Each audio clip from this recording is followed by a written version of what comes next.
واي أرنكن وصن أولهين دماد واي أرنكن وصن أولهين دماد gabadha aan kala tagnay iyo aniga sanad iyo bar ka hor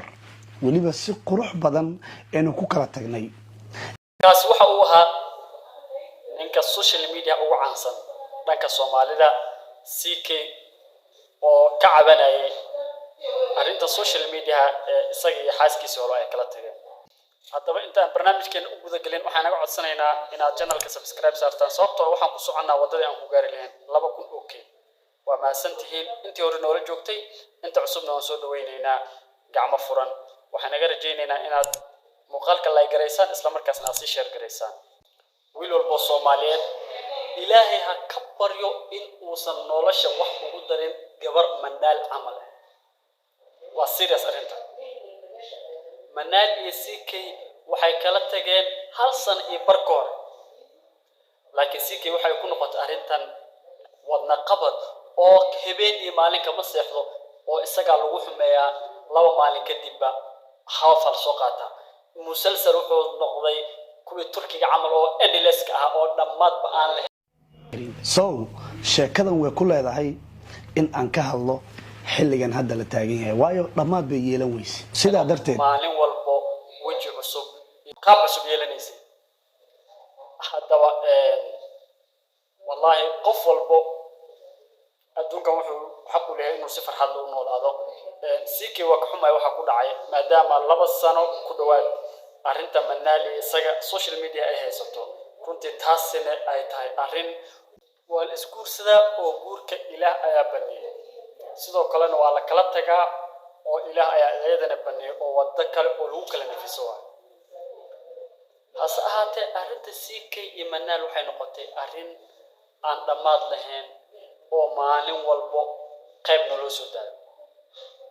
marka intaas aan ka tago ninka lagu magacaabo Shiino Culi isagana wuxuu noqday actor-kii filimkan Manali CK actor-ka ah ee jilay halka Manal ayda ay noqotay adirshada isku haysto oo maalin walbo CK lagu xumeeyo run ahaantu waxaan dhihi karaa arrintan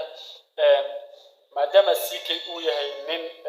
social media magac ku dhaxleh dadka arrintan soo qad qaadanayo inta badan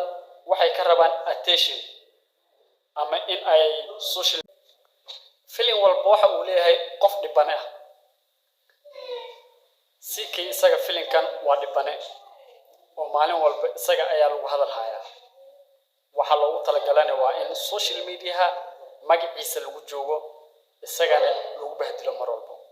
CK oo arintan ka cabanayo waa kana ay xirna la dhigeysto sheekadan ka hadlitaankeeda 2 qodob ayaan u dhigayaa kuma dheeraanayo 2 qodob ayaan u kala dhigayaa qodobka koowaad way arinkan uusan u lahayn dhamaad way arinkan uusan u lahayn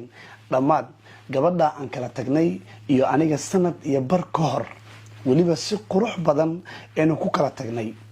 inta kadibna anigi iyo iyadiba aanan meel soo fariisan aanan arinka ka hadlin way uusan dhamaad u lahayn marnaba CK waa taqana way ay sheekadan dhamaad u lahayn sababtoo ah waxa tahay nin caan ah social media saameyn ku leh sidaas darteed ma noqoto arin dhamaad leh waayo dad ayaa social media adiga madaxda ku joogo taas inaad fahantahay u maleynaa noo check aniga markii gabadha aan kala tagnay nuucaan u hadlay ama waxaan ku hadlay yani waxa jiro dhalinyaro fara badan oo social media caanka ah oo guri sameystay alafkooda markuu dhamaadayna aan waxba isku reeban sharaftii caadadii diintii dhaqankii Soomaali lagu yaqaanay ka talaabsaday oo aan waxba isku reeban ee isbahdilay ee iscaayay balse anigu waan ka duwanaa Soomaali oo dhan qaab ay ku qanacday ayaan u hadlay intaan soo fariistay inaan soo fariisto hortiina oo aan nimco iyo farxad aan ku jiro iyo reen iyo jawi qurux badan oo aniga familkayga aan idin la wadaago taas waxaan u arkaa normal caadi baan u arkaa laakiin aniga ahaanteyda caadi uma arko haddii ay dhacdo problem familkayga ku saabsan inaan intaan soo fariisto aan falanqeeyo amaba aan ka hadlo wax kasta oo dhaco Yeah.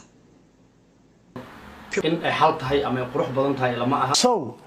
markii waqtigii sheekada taagneed laga tegay ayaan waxaan yaabay still dad dumar iyo ragba leh oo caan ah oo aniga weli igu naxsan oo aniga weli ijaafadayda ceebahayga dhibaatadayda raadinaya waxaan isweydiiyey waa maxay dembigan aad gashay sheekadan dhammaad u lahayd dembiga aa gashay aniga ayaa kuu sheegayo sababtoo ah waxaa tahay nin caan ah sidaas darteed dad ayaa adiga magacaada waxa ay ku raadinayaan views si ay u helaan quutulyomkooda marka taasa ku mashquulin ee hore u soco la ciyaarno gurigeena intay yimaadaan aan ka wada cunteeno masaajidka aan ku wada tukano yacni noocaas aan arki jiray midda aan ka yaabay waxay tahay arrin sanad iyo bar ka hor dhammaatay inaan mar kastaba arko gunaanad iyo gabagabo sikay afka ayuu furto waxa uuna ka hadlay uurkiisa sababta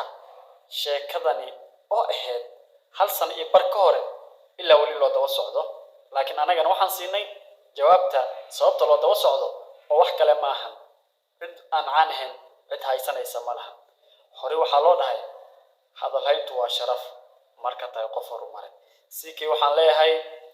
oo tala aan ku siinayaa ha dhegaysanin kuwa gadaashaa ka qaylinayo waxa ay quuri leeyihiin halka aad joogto samayso nolol cusub horena u soco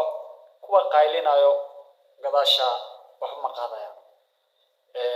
haddii halkan aad nala soo gaartay waxaan kaa codsanaynaa inaad channelkeena subscribe saarto isla markaasna muuqaalkan aad la garayso oo aad sii share garayso si dad badan ugu gaaro